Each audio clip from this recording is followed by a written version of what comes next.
Banyak kegelisahan besar kita belakangan ini berkaitan dengan moralitas, berkaitan dengan etika.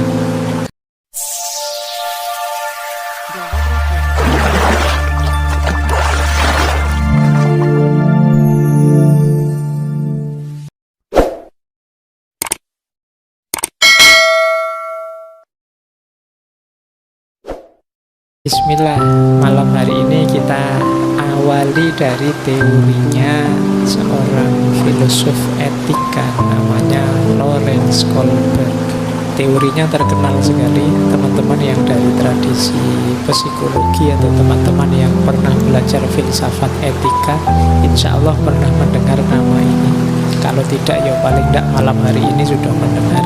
Dan kita ayo belajar pelan-pelan manfaat apa yang bisa kita ambil dari tokoh kita malam hari ini. Beliau ini profesor dari Universitas Chicago dan sekaligus Universitas Harvard. Kelahiran tahun 1927, meninggal 1987. Meskipun anaknya orang kaya, ya beliau juga mengalami kepahitan-kepahitan hidupnya sendiri. Beliau ini pernah dipenjara, beliau ini Yahudi, pernah dipenjara karena membantu orang-orang Israel. Kemudian dalam perang tahun 48 itu beliau mengkampanyekan anti kekerasan. Orang yang mengkampanyekan anti kekerasan di era di mana kekerasan jadi gaya hidup, ya dia jadi orang yang dianggap melawan arus. Kalau tidak, malah dianggap orang yang salah. Itu kan persis syairnya Ronggo Warsito itu kan, menangi zaman edan itu sulit. Kalau ndak ikut edan, ndak kebagian apa-apa. Tapi kok ikut edan, ya masuk edan dipilih. Menarik kalau teman-teman baca Masnawinya Jalaluddin Rumi, itu kan ada kisah tentang ketika situasi semua orang sudah lupa, itu justru satu-satunya orang yang ingat itu dianggap orang gila. Kita belajar ya gagasan etiknya Lorenz Kohlberg ini. Ini teori beliau ini dikenal istilahnya berhubungan dengan dunia psikologi moral.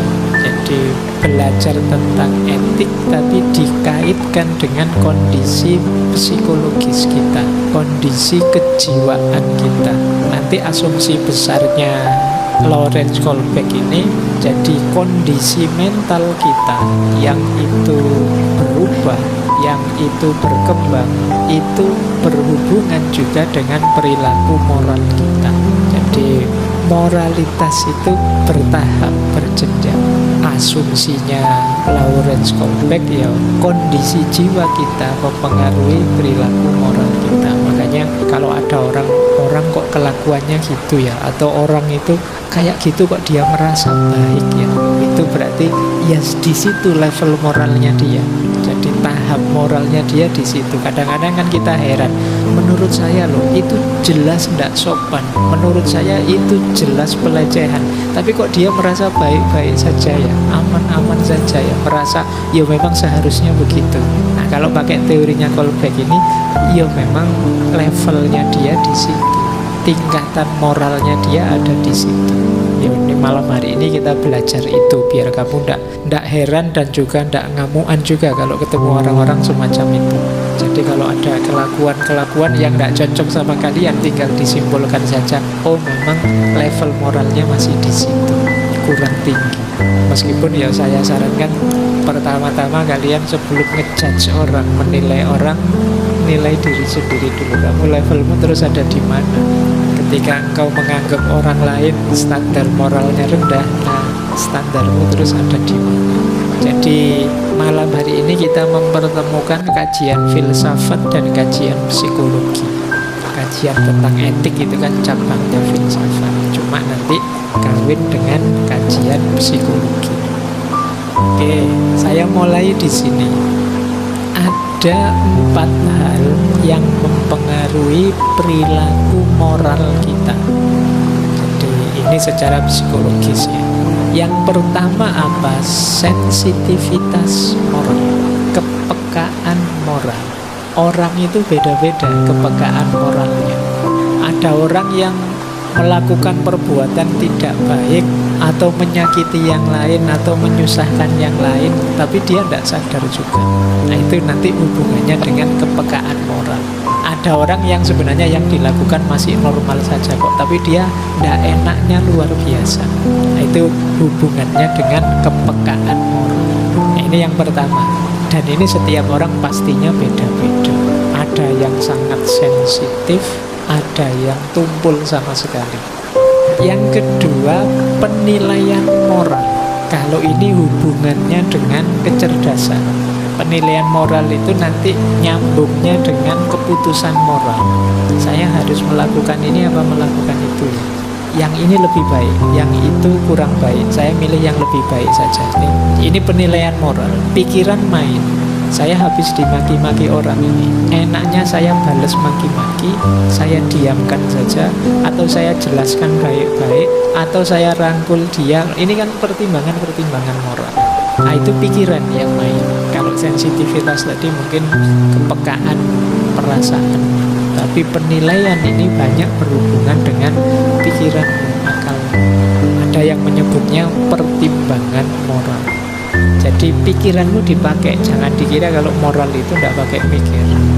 Yang ketiga juga berhubungan dengan motivasinya, dorongan dari dalam dirinya untuk berbuat baik, untuk milih yang lebih baik. Ada loh orang itu yang tahu kok secara pikirannya dia ini lebih baik, dan dia sadar kalau ini menyenangkan orang atau menyakiti orang, tapi motivasinya kurang untuk melakukan kebaikan. Jadi kalau bahasa agama niatnya kurang kuat. Nah, ini namanya motivasi moral. Yang keempat baru implementasinya. Kalau implementasinya itu gabungan antara tiga tadi plus situasi konkretnya. Jadi namanya penerapannya, implementasinya. Jadi sensitivitasmu ditambah kecerdasanmu untuk menilai sekaligus motivasi dalam dirimu, terus dikonkretkan lewat anggota tubuhmu di tengah masyarakat. Ini namanya implementasi. Disitulah perilaku moral lahir. Jadi dipengaruhi oleh 4 hal ini sekaligus. Jadi kalau kalian ingin menganalisis perilaku moral seseorang, kalian tinggal bagi sejauh mana dia sensitif, sejauh mana kecerdasan moralnya bekerja, sejauh mana dia termotivasi untuk melakukan perilaku moral itu, dan implementasinya seperti apa. Ini 4 hal yang berpengaruh dalam perilaku moral kita.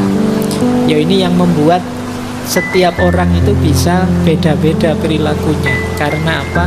Sensitivitasnya beda-beda, kecerdasannya juga beda-beda, motivasinya juga beda-beda.